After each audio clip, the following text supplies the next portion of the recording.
Did dinosaurs coexist with humans? And what's the difference between a dinosaur and a dragon? And could God have created both of them during the 6 days of creation? Our guest today will tackle this interesting subject with surprising evidence that may deliver a substantial blow to the secular worldview. Coming up next, Dragons or Dinosaurs, Part 1, with Derek Isaacs.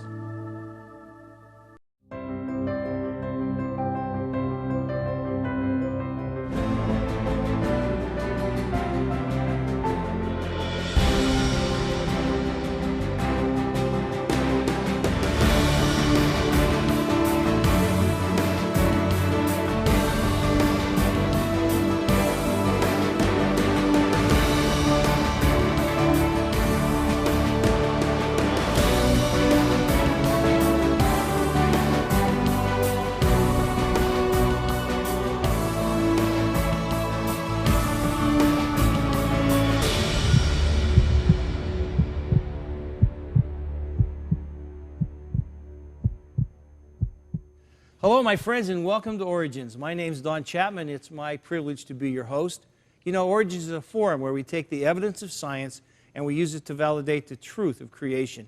Today, our guest is Derek Isaacs. Derek is a fascinating young man. He's written 3 books, and he's been on the speaking tour at creation events, and we're really thrilled to have him with us today. Derek, there's a lot of things about your bio I could mention, but probably foremost is that you're a new father. Congratulations. Well, thank you. Yes, my wife and I had our first child, and it is a game changer. And her name is? Evie. Well, we'll be excited to watch Evie grow and see what God has for her as well. Well, thank you. I'm fascinated by the title of your book, Dragons or Dinosaurs. Tell us what that is about. Well, the reason I wrote the book, Dragons or Dinosaurs, is because evolutionists use dinosaurs more than anything else to deceive children about the theory of evolution. You know, you hear it, it's inundated everywhere we go. It's in movie theaters, it's on radio, it's in airports, wherever it is, they push this idea, this fallacy that dinosaurs were separated from man by like 64 to 65 million years. And of course, that attacks the basic truth of a 6-day creation. And so I wanted to write a book to give an answer for the body of Messiah, so that when people hear dinosaurs died out millions and millions of years ago, we now have a strong biblical defense why that is not the case, and the truth of God can be trusted from the very beginning. You know, you're absolutely right. As a pastor, I'll have parents pull me aside and say, you know, my kids come home, what about the dinosaurs? Like, there's no answer. And so I think our show is going to be very important for everyone, especially for parents and for some kids. All dinosaurs are not purple, is that true? That's right. Okay. So tell us about what does dragons have to do with this? Well, there are stories in virtually every culture around the world, from China to South America to Europe to Australia, everywhere, these big scaly reptiles that may just gnaw your face off. And that's what these stories were. And when you compare the dragon of history to what we know the dinosaurs were, you know, there's a lot of similarities there. And so what I did is I went through and went through history, went through all kinds of things, and showed that the stories of dragons very much match up to what we know about dinosaurs. And that's what my book and DVD is about. All right. Well, you've done some research in the field. Will you tell us about that? Absolutely. All right. Well, I'm going to head up here because this is where it all started for me. I did a dinosaur excavation in Glendive, Montana. It was one of the highlights of my life. And this is you in the picture? This is me in the picture. I got to tell you, you've cleaned up real well. Well, thank you. Well, I'll tell you why. The reason I'm so dirty here is that for 10 days, we lived out in the middle of nowhere with no showers or running water. Now, can you imagine some guys living in tents for 10 days without running water? I can. Okay, we discovered all kinds of new smells. I'll bet you. All right, but this is the terrain we had to go through to get to this place. This is where? Glendive, Montana. Okay. It was 25 minutes off of a road, and we went through these canyons and crevices and all that to get to this point. Now, where the dinosaur was that we were excavating is on top of this kind of cliff right here, and it just didn't die in a convenient place for either one of us, I guess. But we had to climb that and traverse that every single day.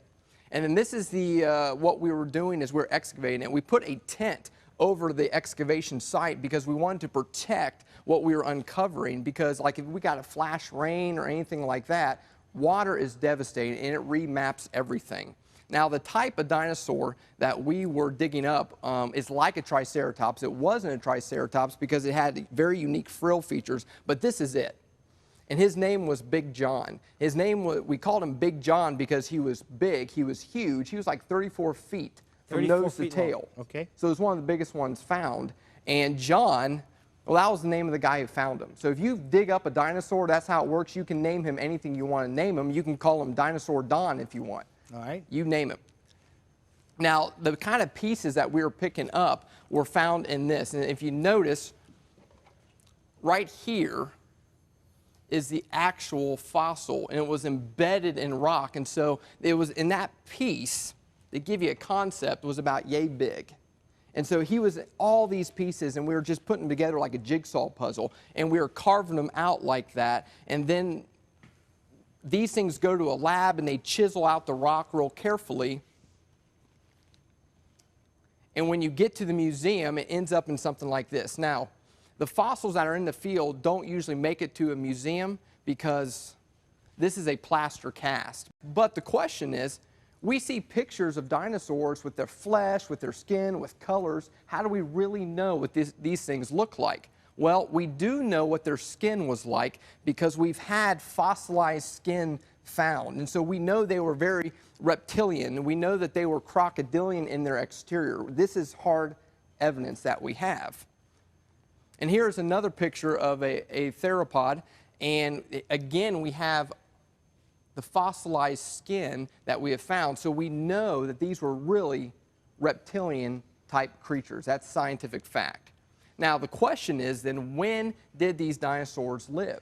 Everybody knows there was dinosaurs, creationists, evolutionists. That's right. The issue is not, are there dinosaurs, but when did they live? That's right. And the evolutionists are going to demand that there's a 65 million year gap between man and dinosaurs. There is no room in our biblical timeline for a big 65 million year gap. So the question is, we look at the Bible, we know it's the history book of the universe. That is the claim of the Bible. And we have to come up to the question is, who is your authority? Is it the Word of God or is it the Word of man? And I think from a spiritual level, this is where all of us have to land. We have to ask ourselves these questions. Who are we going to believe? Some unknown scientist telling us things, or are we going to believe the Word of God? Now, what is fascinating, and one of the reasons why I got out and wrote this book is because of this quote. It's from Louis Jacobs, a famous evolutionist, and he said this: "Co-occurrence of men and dinosaurs. Such an association would dispel an earth with vast antiquity. The entire history of creation, including the day of rest, could be accommodated in the 7 biblical days of the Genesis myth. Evolution would be vanquished." Wow. Isn't that an extraordinary quote? It is. Yeah, it's an amazing quote. They acknowledge that if this were true, then Genesis is true. Yeah. That's right. Yeah. And so what he did is he drew basically a line in the sand. And he challenged everybody, listen, if you can prove there's a co-occurrence of men and dinosaurs, then evolution would be vanquished. Now, why would he make that kind of assertion? And what I believe is that he understands that the entire evolutionary worldview is based on these millions and millions and millions of years. And if we're able to show something that they think went extinct 65 million years ago to be contemporaries with man, that smashes their timeline like an accordion. That's right. And it's just over at that point. The house of cards has fallen. So this is why we did this project. All right. And so what I did is I went through what I call dinosaur historicity. And I studied theology, oral history, mythology, paleontology, archaeology, and written history. And in my book, I went through each one of these to see if there's evidence of man and dinosaur coexistence, but I also wanted to see if they overlapped each other. You know, does the theology agree with the oral history? Does the oral history agree with the mythology? And so on and so forth. Continuity through all of, yeah. That's right. Is there a common thread that can be established?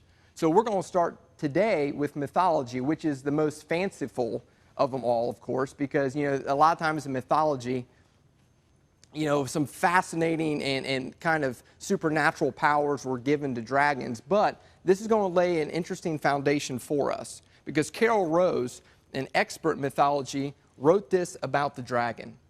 She said the most general description of the Occidental dragon which is European, is very similar to that of the Oriental dragon, being an enormous, elongated, scale-covered body like that of a crocodile, often with vast wings like those of a bat, and having huge legs like those of a lizard with long claws. It may have a toothed dorsal ridge extending to a long serpentine tail, usually barbed. Its head may be like that of a vast lizard or crocodile, but with either a crest or horns on the head.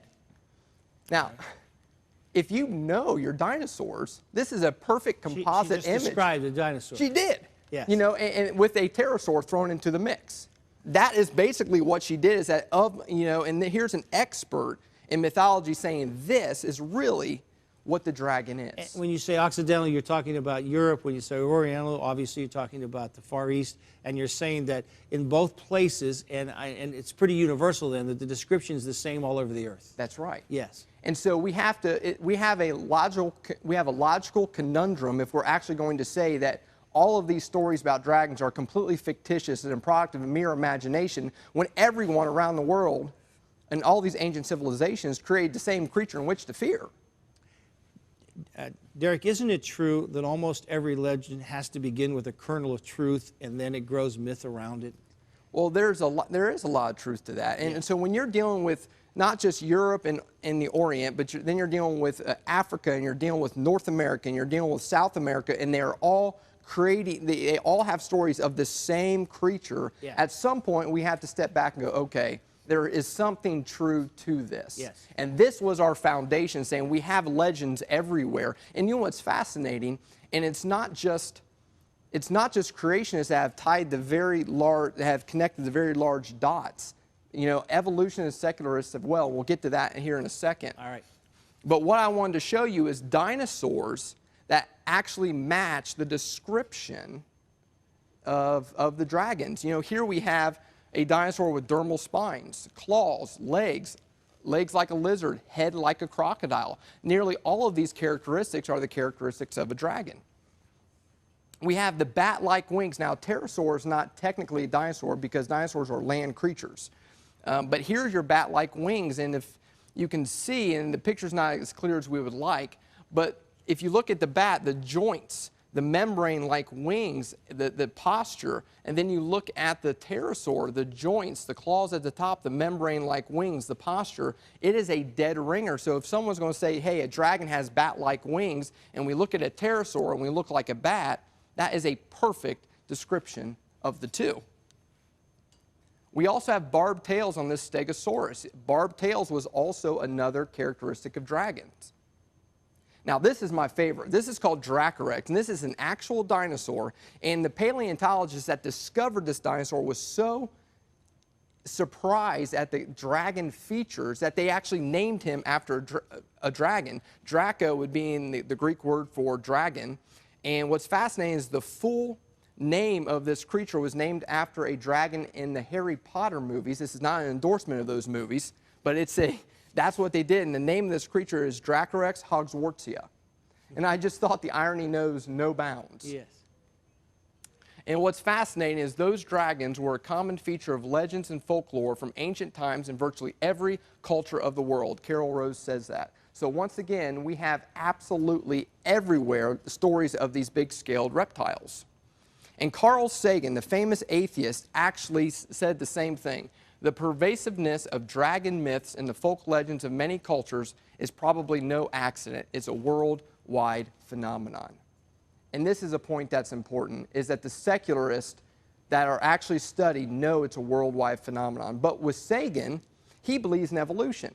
He believes dinosaurs are a product that died out, you know, a creature that died out 65 million years ago. So how does he explain why dragons sound like dinosaurs? So what does he say? Well, he believes that, well, I'll just read this and explain. He goes, the art complex is functioning in the dreams of humans. The dragons can be heard hissing and rasping, and the dinosaurs thunder still. Let me explain what he's saying here. He believed that modern man inherited memories in our DNA from 100 million years ago. And so what is happening, according to Sagan, is when we dream and we dream up of dragons, we're actually remembering dinosaurs like reincarnated memories, which is crazy. Yes, it is.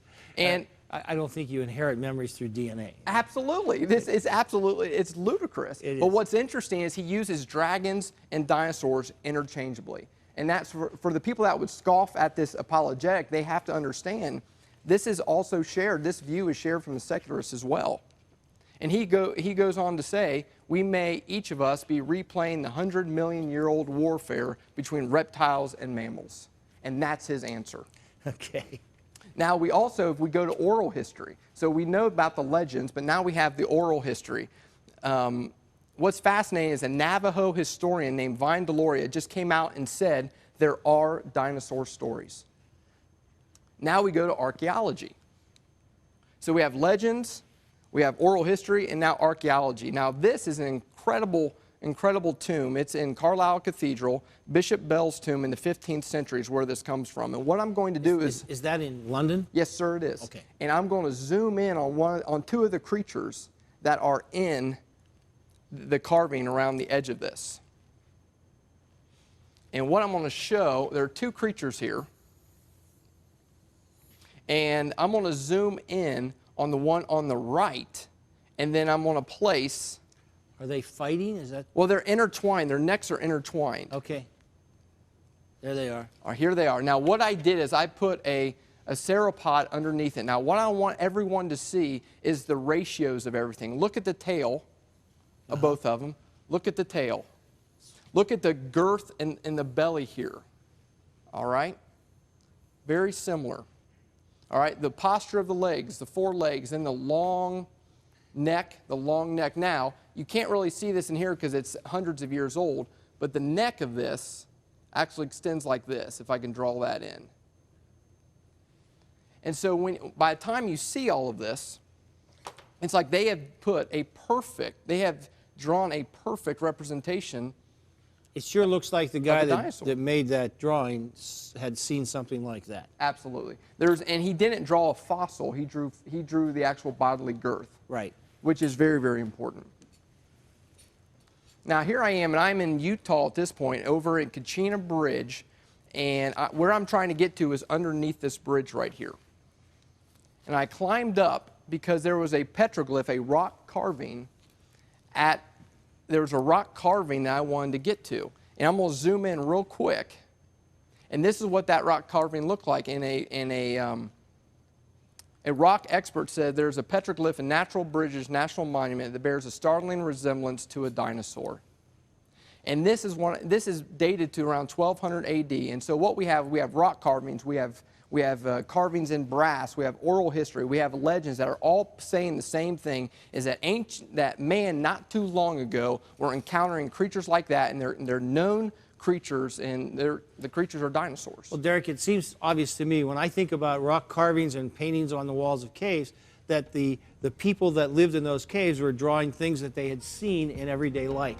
That's right. And so when we have a drawing or a carving of a dinosaur, it's not illogical to assume that the man that made that carving had seen a dinosaur about 1,200 years before Jesus. Is that really what we're implying here? That is exactly right. All right, we've got to take a break, and then we'll come back talk about what written history adds to this evidence that we've assembled. Don't you go away. We'll be right back.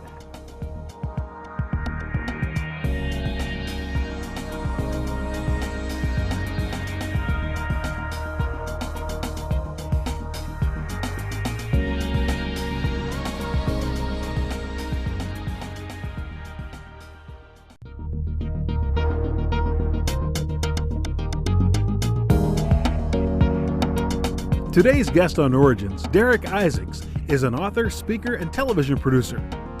Derek is president and founder of Watchman 33, an organization that's focused on defending and confirming the authority of the Bible. He's also written several books, including The Extinction of Evolution and Dragons or Dinosaurs. Book orders are being taken at 1-800-631-5802. For more information, write to Bridge Logos Foundation, 17750 Northwest 115th Avenue, Building 200, Suite 220, Alachua, Florida 32615. Or visit the website at www.bridgelogos.com.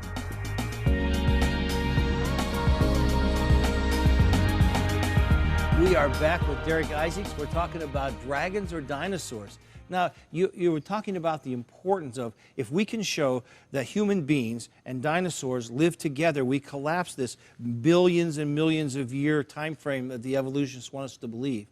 And it's all back to a young Earth game. That's kind of what we're working on, right? That's exactly right. It's a very powerful apologetic to demonstrate that man and dinosaur coexisted. So what have you learned from written history? Well, written history is fascinating. That is what we're up to next. And what we know is we have three just heavyweights of history. You have Herodotus, the Greek historian of 400 BC. You have Flavius Josephus, the Jewish historian of 1st century AD. And then you have Pliny the Elder, the Roman historian of 1st century AD. And if you know your history, these are the heavyweights. Yes, they are. And all three of them deal with dragons, giant reptiles, flying reptiles, things that match the dinosaurian kind. And I'm going to take you directly to Pliny the Elder because what he says is absolutely extraordinary. Okay. He wrote, Ethiopia produces dragons, but not so large as those of India, but still 20 cubits in length. Now, what's fascinating to me, I mean, Pliny was not a purveyor of myth. He was a true historian, right, and he's speaking matter-of-factly about the dragons in Ethiopia.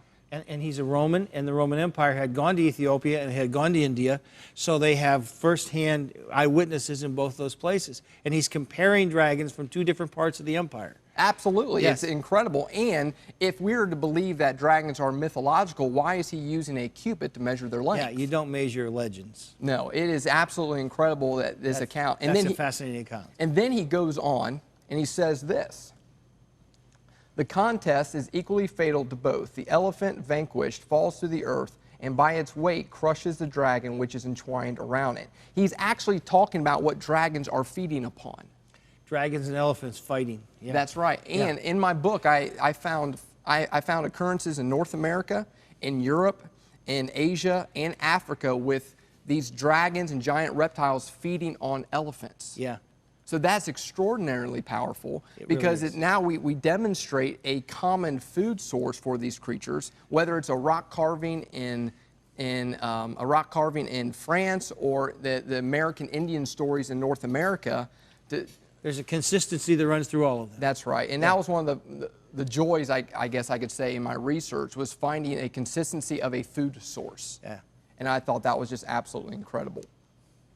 Now, what I'd like to do is go to paleontology because, you know, there are some people that just want something out of a laboratory. They just want something that's just from the field of science. Now, what we have shown so far is oral history, mythology, archaeology, written history, and there is one message to all of it is that man did encounter some giant reptile that we would call dinosaurs today. Now, what would paleontology say to all of this? Well, this is fascinating because back a few years ago in Montana, they dug up a T-Rex. And this T-Rex was not too far away from where we were digging up Big John. So I kind of know the terrain a little bit. But what was fascinating is this bone, this fossil that they excavated was too large for them to get it out by itself. And so the paleontologists ended up carving and cutting the fossil in half, which is something that you never do, but they had to just to get it out of the site. And they put it on a helicopter and they flew it back to their laboratory and they put the thing under a microscope. This is what they saw. They saw soft elastic tissue that when it was stretched, it snapped back to its original form. They found blood cells. They found fibrous tissues. They found everything that should have decayed, not in millions of years, not even in thousands and thousands and thousands of years, but things that should have been decayed in the last few thousand years. Derek, as you've studied this, how old do you think this is? Well, it cannot be any older than 4,000 to 5,000 years old. Yeah. It simply cannot. Yeah. Flesh decomposes. Everything we know about flesh is that it is rapid in how it decays and breaks down and is refed into our environment. Once this happened, the faucet, if you will, got turned on because other scientists around the world said, wait a minute, if that is happening in that bone, let's take a closer look at our others. Once they found out that there was something there, more blood cells were being found. And again, there was supposedly 80-million-year-old mosasaur fossil that had soft retina and blood residue that was discovered. Derek, if our viewers are going to remember one thing from this program today, what do you want them to take away? That the only worldview in history that confirms man and dinosaur coexistence is the biblical worldview. That's right. And so we believe in dinosaurs. It's just that they coexisted with man, and not that long ago, we've got the tissue to prove it, in addition to all the legends and myth and all the rest of it. And I believe that the truth is, again, coming out on the side of the Bible, which is, of course, our source of truth. When we look deeper into the facts, it's amazing how the stuff that we discover always validates God's Word. And that's why I urge you, as you look at the dinosaurs, of course there were dinosaurs. Teach your kids about dinosaurs, but teach them that God made them during 6 days when He made everything else. You know, it's God's view that He created you, and that should always be your worldview too.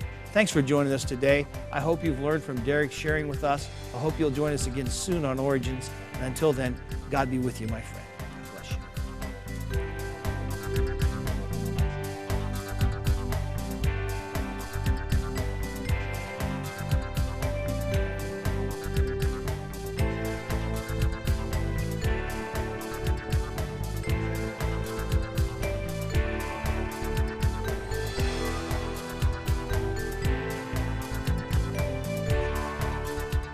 Thank you for watching this edition of Origins. If you'd like a copy of the PowerPoint information presented today, you can download a PDF file from our website at www.originstv.org.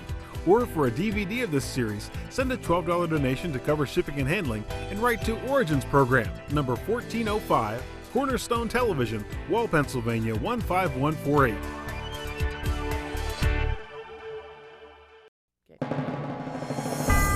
Origins is made possible by the faithful prayers and financial support of you, our Cornerstone family.